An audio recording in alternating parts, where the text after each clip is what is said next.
আল্লাহ বলে আমি তোমাকে সাজাইছি। কে সাজাইছে? ডেকোরেশন কে করছে?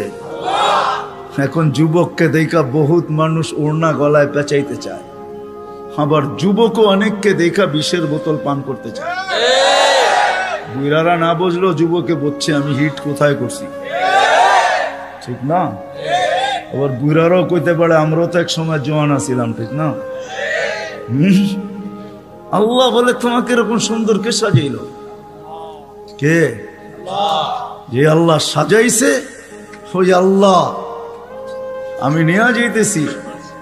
সাজায়া যে আল্লাহ শ্রেষ্ঠত্বের মুকুট পড়াইছেন, সর্বদিকে শ্রেষ্ঠ, একদিকে না, শুধু শ্রেষ্ঠত্বের মুকুট পড়ার নাই, হুয়াল্লাযী খালাকা লাকুম মা ফিল আরদি জামিয়া, জমিনের রাজত্ব যার হাতে উঠায়া দিয়েছেন। শুধু জমিনের রাজত্ব দেন না আল্লাহ আমাদেরকে,